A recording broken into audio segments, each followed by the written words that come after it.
opinion, motivation is the greatest feeling in the world. We all know how it feels when we get that motivation to get back on our feet and accomplish all of our goals. The motivation to start going to the gym, start working out, and grind towards that six-pack for spring break. Thanksgiving may have set me back, but that's no problem. The motivation at the beginning of the semester to stay on top of all of your classes and get all of your work done a week before it's due. The motivation to clean your room when you might have someone coming over later that night. Motivation as pent-up potential energy can be super, super powerful. So let me ask you guys, by a show of hands, how many of you all have felt motivated to do anything, say in the past month? Pretty much everyone, okay. Now, how many of you all feel that motivation and feel that energy all the time? Yeah, those results probably don't surprise anyone here. We're all Georgia Tech students, and we know how it is to be in the dumps and in the trenches. We've also all taken linear algebra.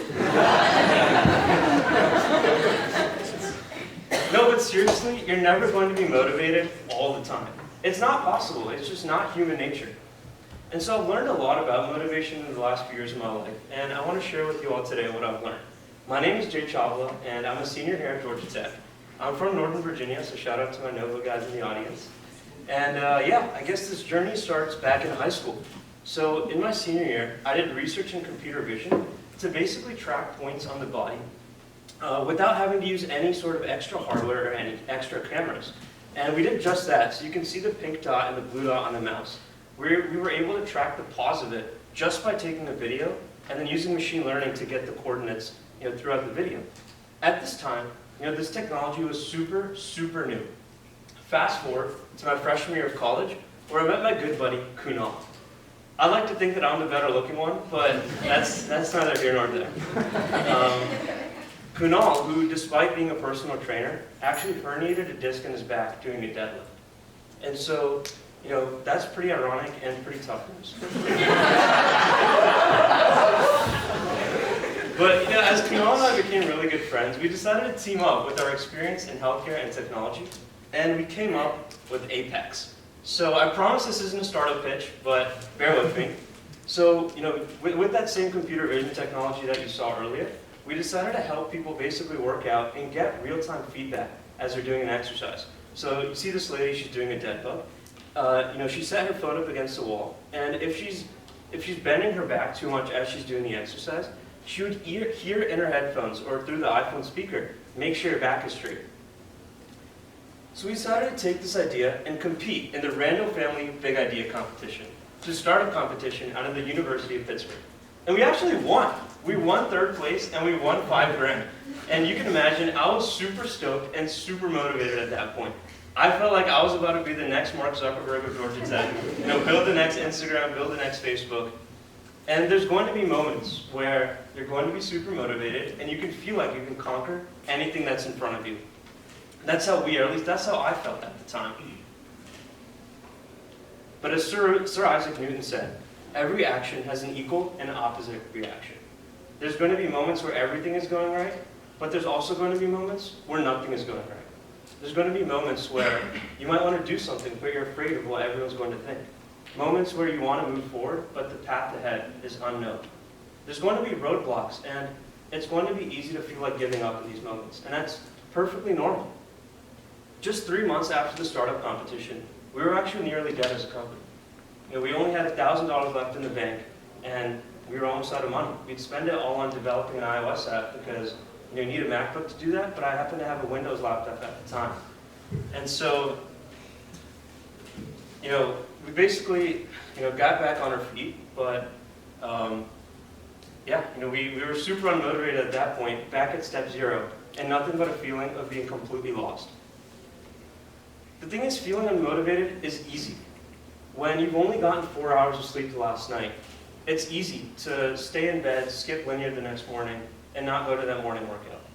When you're trying to get back in shape or lose some weight, but it's 10 p.m., you've already eaten a lot, and you're really hungry, it's easy to splurge on B-dubs or Waffle House right across the street.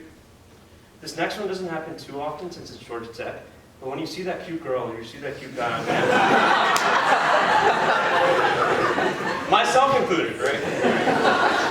myself included. You're gonna feel, there's times where you're going to feel unconfident and worry about what might happen, right? You're going to feel unmotivated. And so the question is, what do you do when you're unmotivated? You take the first step. You have to put yourself in the mindset that you're going to do whatever it is that you want to do. So if you're sitting there and wondering, how do I start? Just take the first step.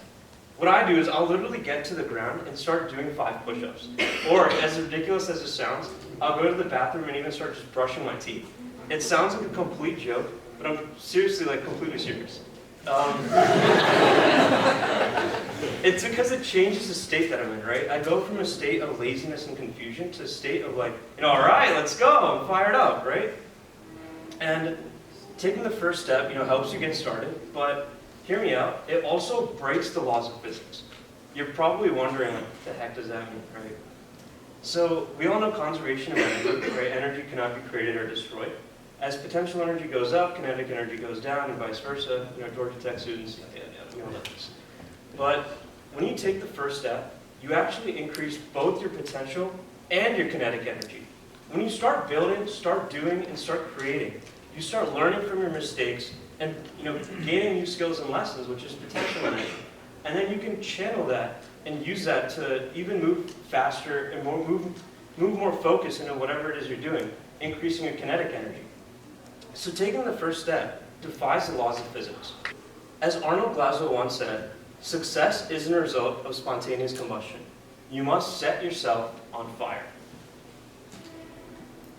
So when we had just $1,000 left in the bank as a company, I knew I had to set myself on fire. I had to take the first step. But it wasn't easy. The first step is always really steep. And it's because you have to fight the inertia, right? But after you fight the inertia, it's just taking one foot and putting it in front of the other and just moving forward, right? There is no perfect route, but you need to start. The journey of 1,000 miles starts with the first step. And so with the $1,000, I bought myself a MacBook. That's it. That's all the money that we have. I learned iOS development and I learned Swift, so I could increase my potential energy and gain new skills. But with that, I was able to build new features, build more products for the company, which allowed us to increase our kinetic energy. We basically turned it into a positive feedback loop, continuously building momentum.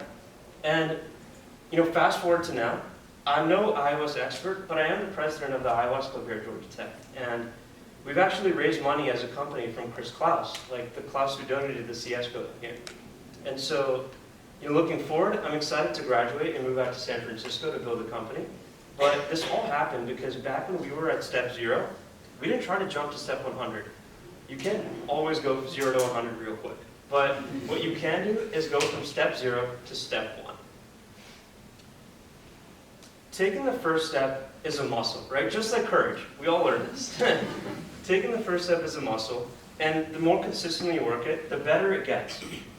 I don't always know what I'm doing, but what I'm always doing is working to improve myself, challenging myself, seeking discomfort, and trying to make myself better. And the more you do that, the more you'll accomplish, and more you'll want to do that even more, right? Taking the first step isn't easy, but it is something that you have to do. It's a positive feedback loop, right? As you start taking the first step, you're going to want to move even faster and just go for it, right? And so if you want to take the first step, if you want to get out of bed in the morning, go to the class, you have to get out of bed. That's the first step. If you want to get to a workout, first step is to put on workout clothes. You have to hold yourself accountable, be consistent, and not let yourself fall short of what you're capable of. We're all Georgia Tech students. You can do it, right? And so if you're unmotivated, take the first step, and you'd be surprised how far you'll keep walking. Thank you.